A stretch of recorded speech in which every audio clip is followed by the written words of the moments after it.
Jadi saya ketemu sama bapak-bapak. Ketemu saya bapak-bapak, Ustadz, aku dulu Pak Ustadz sudah bersumpah aku sama biniku, aku tak akan, walaupun kau mati meninggal dunia, aku tak akan nikah lagi sampai mati. Terus ini istri bapak, iya 3 hari dia meninggal, nampak aku yang lain katanya. Tapi bapak udah bersumpah, puasa aku 3 hari gitu. Hati-hati, mohon maaf Pak, aku bukakan pula ceritanya. Akhirnya kartu bapak tak bisa lagi dipakai kan. Itulah baiknya saya sama ibu-ibu. Apakah ada taubat bagi orang yang telah melanggar sumpah itu Pak Ustadz? Dia sudah memain-mainkan nama Allah. Maka menebus sumpah itu hanyalah sekedar menebus perbuatannya. Tapi perbuatan dia, salah satun la yanzurullahu ilaihim. Ada 3 orang yang tidak dipandang Allah pada hari kiamat. La yukallimuhumullah, tak diajak bicara oleh Allah. Walahum azabun alim. Mereka diazab dengan azab yang amat sangat menyakitkan. Siapa itu? Orang yang bersumpah palsu, terutama dalam berdagang. Berapa ini harganya? Aku tak ada ngambil untung, nih aku jual modal aja nih. Demi Allah, mana ada orang jual modal? Kau kalau bohong jangan nampak kali.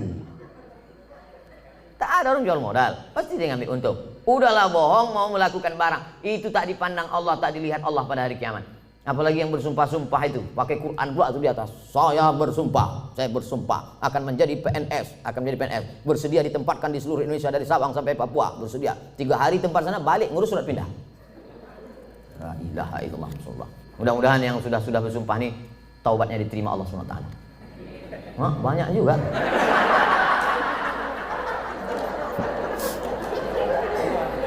Yang udah berlalu apa boleh buat? Illa man taba, kalau dia bertaubat, wa amana, beriman, wa amila amalan salihah, taubat nasuha, beriman dengan baik, beramal soleh. Ulaika yubaddilullahu sayyiatihim hasanat. Maka semua yang buruk-buruk, dosa-dosa yang jelek-jelek dulu, insya Allah diganti Allah dengan yang baik-baik. Taubat. Mandi taubat, macam mandi wajib, basah semuanya. Kalau tak ada air, keran mati listrik, pergi ke Sungai Deli, terjun di situ. Insya Allah kalau dapat yang dalam itu bukan cuma dosa hilang, kau hilang sekalian. Setelah itu sembahyang sunat taubat, usolli sunnatat taubat, raka'ataini lillahi ta'ala, Allahu Akbar, iftitah. Habis itu Fatihah, habis itu ayat terserah. Apa terserah ayatnya? Qul huwallahu ahad, kata malaikat. Kau sembahyang taubat pun qul huwallah juga. Panjanglah sedikit. Bagaimana keadaan orang yang melanggar sumpah jika dia meninggal sebelum taubat Pak Ustadz? Orang yang mati berdosa, dalam keadaan membawa dosa, mati dia, maka dia masuk neraka dulu singgah. Dicuci, diobok-obok dulu neraka. Panas neraka itu Pak Ustadz. Diletakkan batu kerikilnya di tapak kaki, mendidih otak di kepala. Berapa derajat tuh Pak Ustadz? Udah begitu panasnya kau tanya juga lagi derajat? Ya belau ka'baihi, sampai ke mata kaki, yaghli bihadi ma'uhu. Hadis riwayat Bukhari, mendidih otak di kepala. Makanya selalu doa kita, Rabbana atina fid dunya hasanah wa fil akhirati hasanah wa qina azabannar. Insyaallah semua yang hadir ini masuk surga, tak singgah di neraka. Bagaimana pandangan Ustadz ketika seorang pemimpin bertutur kata tak santun, tak bertata krama kepada bawahannya, padahal hakikatnya seorang pemimpin itu harusnya bisa menjadi panutan bagi orang yang dipimpinnya. Kalau kita tak suka, saya kebetulan tidak pimpinan, tapi dulu pernah juga jadi dosen. 1 semester itu kadang 10 kelas. 1 kelas itu isinya 30 orang. Jadi saya memimpin 300 orang. Jadi saya sampaikan di pertemuan pertama, adik-adik mahasiswa sekalian, saya ini orangnya tak suka marah-marah, ngamuk-ngamuk, caci maki, sumpah serapah. Saya punya aturan-aturan. Nilai saya ambil 40% dari mid semester, 40% dari UAS, ujian akhir semester. Ini saya bagi ada 13 makalah. Pertemuan pertama tatap muka, perkenalan, orientasi. Pertemuan nanti berikutnya adalah presentasi makalah. Kalau kalian sedang tidak mood, sedang malas, jangan datang ke kampus karena aku tak bisa menengok kalian main-main di dalam, main HP. Saya kasih tahu, kalau kalian tak siap makalah, yang kalian datang, kalian buat izin, kalian bisa telepon saya, bisa kirim WhatsApp saya. Nah, kita kasih tahu dari awal. Kita yang paling tahu tentang diri kita, apa yang membuat kita marah. Kalau kita pula mau mengasih tahu dia, kasih tahu dengan baik. Jangan kita marah kepada ini, kita lampiaskan ke sini. Qaulun ma'rufun, ucapan yang baik. Wa maghfiratun, pemberian maaf. Khairun, lebih baik. Pimpinan juga tak bisa marah-marah. Apa titel bapak tuh? MM, mudah marah. Nah, oleh sebab itu maka, tapi pemimpin tak boleh pula tak marah. Karena kalau pemimpin tak ada marah, makanya ada punishment, ada hukuman, ada SP1, ada SP2, ada SP3. Mesti ada ketegasan, mesti ada disiplin. Saya tak suka juga setelah pengajian ini, terserah kalian lah, mau kerja kerja, tak apa. Aku udah kuserahkan semua pada Allah. Tak betul. Nah, jadi sebetulnya Islam itu meletakkan sesuatu pada tempatnya. Jadi jangan bayangkan Nabi itu tak pernah marah. Nabi pernah marah, naik dia ke atas mimbar, merah wajahnya, merah matanya, marah dia. Jadi Nabi itu menempatkan sesuatu pada tempatnya. Salam dia, assalamualaikum warahmatullah. Ditengoknya banyak yang tak sholat berjamaah, marah Nabi. Lau harriqanna alaihim buyutahum, ku bakar rumah mereka yang tak sholat ke masjid, kata Nabi. Marah. Mana mungkin bakar gitu ucapannya tak marah. Siapa yang tak ke masjid ku bakar. Marah. Nah, cuman marah pada tempatnya. Ini banyak orang sekarang kan tak menempatkan sesuatu pada tempatnya. Orang yang menempatkan sesuatu pada tempatnya namanya adil. Lawan dari adil zalim. Jadi kalau kita marah-marah aja sama orang, itu zalim. Bermasalah di rumah, marah ke security. Itu zalim. Apa pula aku yang salah ke security? Awas kau kutuntut di akhirat nanti. Apakah benar apabila suami memakan penghasilan istri hukumnya haram? Bapak punya gaji, ibu punya gaji. Ibu punya gaji, bapak punya gaji. Sama-sama punya gaji. Bedanya apa? Dalam gaji bapak ada hak ibu, namanya nafkah. Dalam gaji ibu tak ada hak bapak. Setuju? Kuat mereka.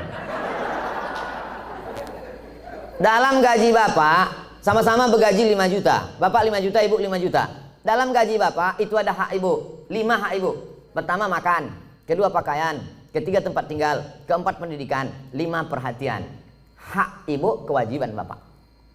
Tapi ibu bisa bekerja karena izin bapak. Izinnya pun bukan karena keterpaksaan. Bang, aku kerja ya. Kalau tidak, awas bang. Tidak bisa juga. Oleh sebab itu ibu punya gaji, ibu punya warisan, ibu punya pendapatan, ibu punya kos-kosan, ibu punya mobil, ibu punya sodako, ibu punya kocan, ibu punya angkot, ibu punya motor. Itu milik ibu. Kalau ibu meninggal, 50% untuk bapak. Kalau ada anak, 25%. Artinya ibu punya harta. Lalu kemudian ketika ibu mau bersedekah, ibu tidak minta izin ke bapak. Sebetulnya ibu tak perlu minta izin karena itu punya ibu. Tapi ibu sebagai orang yang beretika, bermoral, berakhlakul karimah, ibu ngomong, kulo nuwun kata orang Jawa. Bang, aku mau menyantuni anak yatim di sana. Jadi duit gajiku ini ku pakai. Bapak tinggal ngangguk aja. Dan ibu tak boleh bertentang-tenteng. Kau mau kemana? Aku mau menyantuni anak yatim di sana. Soal kau tanya, ini kan gaji aku. Nah, pertanyaannya, apakah haram bapak memakan hasil gaji ibu itu? Harta bapak berpindah kepada saya sebab apa? Jual beli. Sebab apa? Pinjam meminjam. Sebab apa? Sodakoh. Sebab apa? Infak. Sebab apa? Wakaf. Bisa duit ibu itu berpindah ke bapak, apa sebabnya? Akadnya itu apa? Nah, sodakoh. Sodakoh dia. Udah nggak? Selesai itu dah. Bang, ini gajiku bang, ini duitku bang. Tapi kan aku tengok abang susah kali, ini ku kasih abang sodakoh. Biar jangan apa kali ya bang, ini ambil.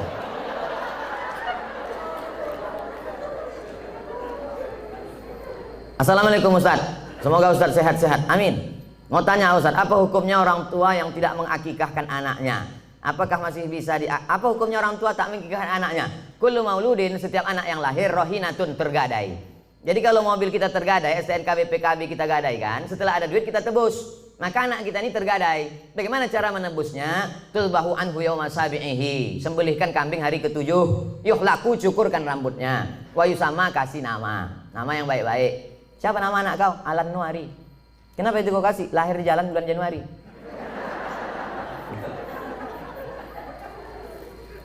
Kasih nama yang baik-baik, cukurkan rambutnya karena itu rambut kotor di dalam. Lalu kemudian sembelihkan kambing hari ke-7. Tak ada duit hari ke-7, hari ke-14. Tak ada duit hari ke-14, hari ke-21. Lewat 21 tak usah tengok tanggal lagi. Setahun, 2 tahun, 3 tahun, 5 tahun, taman SD, taman SMP, taman SMA. Tapi kalau dia udah semester 2, hanya potong kambing aja. Tak usah potong rambut lagi. Tak pula diayun pakai marhaban.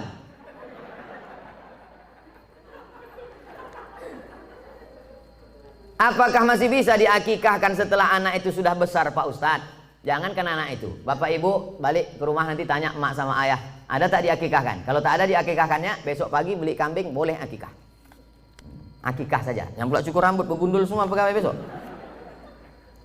Saya tulis dalam buku saya 37 masalah populer, di situ ada pembahasan akikah setelah dewasa. Tapi yang hamil sekarang punya anak, nanti hari ke-7 potongkan, bagus. Bolehkah zakat harta dan sedekah diberikan kepada adik kandung yang beda ibu, status adik saya? Tidak boleh memberikan zakat kepada orang yang wajib dinafkahi. Bapak, Mama, ini 5 juta zakat abang sekaligus belanja kita bulan ini. Bapak wajib menafkahi ibu, maka bapak tak boleh berzakat kepada ibu, tapi ibu boleh berzakat ke bapak. Nah, itu bedanya. Ibu boleh berzakat. Bang, ku tengok abang udah agak-agak fakir miskin nih bang. Nah, jadi bang itu zakat. Tengok susah kali kau bang. Nah, ini pakai lain. Ini gaji ke bulan ini. Ibu bergaji sebulan 10 juta. 1 juta 25.000, 2,5%. Jadi kalau 10 juta 250.000. Nah, ini zakat ku bang 250, yang 750 ini sedekah. Adapun infak nanti ku tengok prestasi abang. Nah, kaedahnya tak boleh berzakat pada orang yang wajib kita nafkahi.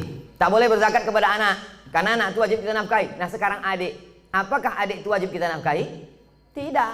Yang wajib dinafkahi itu siapa? Istri, anak, cucu, mertua, orang tua, yang hubungan langsung. Itu yang wajib kita nafkahi. Orang yang tak wajib kita nafkahi boleh kita kasih zakat.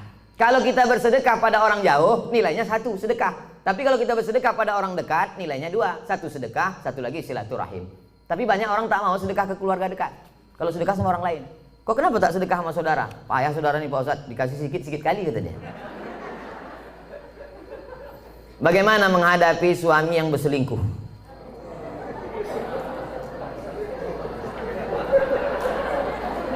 Udahlah dikasih zakat, berselingkuh pula.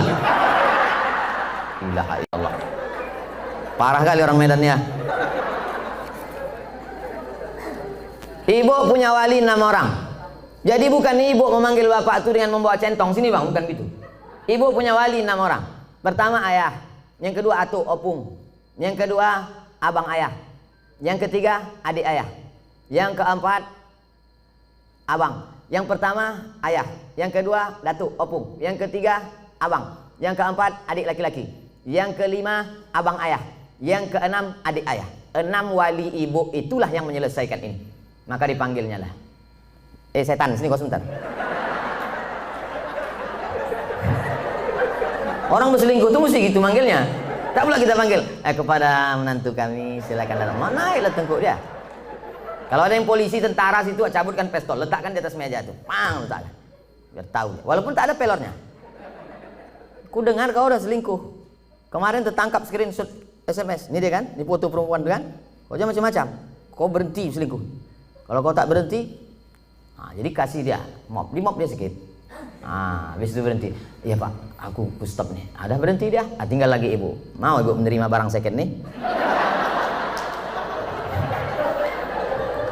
Kalau ibu, kata ibu, Pak Ustadz, aku ikhlas menerima dia Pak Ustadz. Tak bisa aku berpindah ke lain hati Pak Ustadz. Terimalah dia.